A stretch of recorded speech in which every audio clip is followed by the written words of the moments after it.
Hello বন্ধুরা, welcome to তনুর সংসার। তোমরা সবাই কেমন আছো? আশা করি যে যেখান থেকেই আমাকে দেখছো তারা প্রত্যেকে ভালো আছো এবং তোমরা ভালো থাকো, এটাই ভগবানের কাছে প্রার্থনা করি। কালকে অফিস থেকে ফিরে দেখি একটা বিশাল বড় কাণ্ড ঘটেছে, মানে আমার কাছে বিষয়টা বিশাল। তো কাল থেকেই ভাবছিলাম কখন তোমাদের সঙ্গে বিষয়টা আমি শেয়ার করব।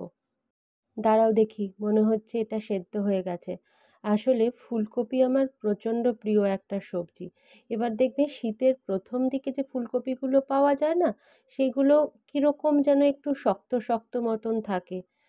তাই জন্য আমি যতবারই এই সময় ফুলকপি রান্না করি, একটুখানি তার আগে ভাপিয়ে নিই।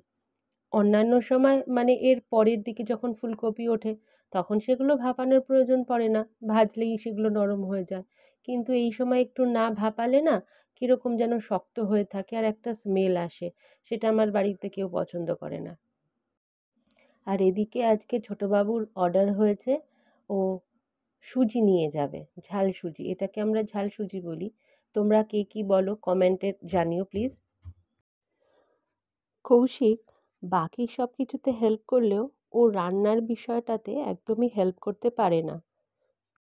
তাতে আমি অনেক সময় দেখেছি আমি না থাকলে ওর সমস্যা হয় ঠিকই। তাই জন্য আমি ঠিক করেছিলাম যে বাবানকে আমি এই রকম ছোট ছোট জিনিসগুলো শিখিয়ে রাখবো, যাতে করে কি অ্যাটলিস্ট যেখানেই থাকুক, যেভাবেই থাকুক, যে পরিস্থিতিতেই থাকুক, এই টুকটাক প্রবলেমগুলো যেন ফেস না করে। আর তাছাড়া আমরা যেভাবে যে গতিতে চলছি, তাতে ছেলে মেয়ে প্রত্যেকেরই সব কিছু কাজ সমানভাবে শিখে রাখা দরকার। তো এই জন্যই গ্যাস বন্ধ কর, গ্যাস জ্বালিয়ে দে, সিটি কাউন্ট করে গ্যাস বন্ধ কর, এই টুকটাক জিনিসগুলো যেগুলো আমাদের সঙ্গেও হতো সেগুলোই ওকে শিখিয়েছি। দাঁড়াও, বাকিটা বলছি। আগে তোমাদের সঙ্গে একটা জিনিস শেয়ার করি। ফুলকপিটা এখানে ভাজা হোক। কালকে আমি অফিস থেকে গিয়েছিলাম গড়িয়াহাটে, একটু দরকার ছিল। এবার ফেরার সময় আমার একটা জিনিস চোখে পড়লো, দাঁড়া ওটাই দেখাই। আর এদিকে দেখো, কালকে অত বৃষ্টি হলো আর আজকে রোদের তেজ দেখো। যাই হোক, ফেরার পথে এই ব্যাঙ্গেলটা চোখে পড়লো। দেখো তো, দাঁড়াও, রোদের জন্য এই দিকটা দেখতে পাবে না। এবার দেখো, সুন্দর হয়েছে না? কি সুন্দর ছোট্টর মধ্যে। আসলে আগামীকাল আমাদের একটা ইনভিটেশন আছে, সেখানে যাওয়ার আছে। তো সেখানে যে সেটটা আমি পরবো তার সঙ্গে আমার এই গ্রিন কালারের কিছু ছিল না। তো চোখে পড়তে দেখে নিয়েও নিলাম, কি সুন্দর ম্যাচিং ম্যাচিং হয়ে গেছে।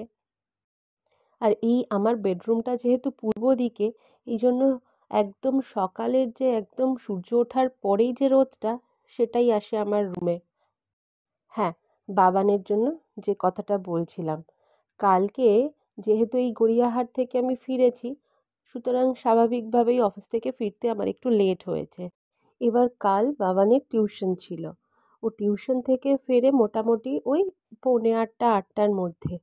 কালকে ঢুকে হঠাৎ করে আমার কানে কানে বলছে, মা আমি না পাঁপড় ভেজে খেয়েছি। আমি তো শুনে অবাক, পাঁপড় ভাজা, সেটা কিভাবে পারলি? তো এই কাণ্ডটা কিভাবে ঘটিয়েছে পরপর আমাকে বলতে থাকলো। এই যে কড়াটায় আমি এখন রান্না করছি, এই ছোট কড়াটা সবসময় আমার গ্যাসের ওপরে থাকে। ও বাবু এই কড়াটাতেই গ্যাস জ্বালিয়ে তেল ঢেলে পাশ থেকে পাঁপড় নিয়ে কখন সেটাকে ভেজে খেয়েও ফেলেছে। ভাবতে পারছো কি সাংঘাতিক ঘটনা?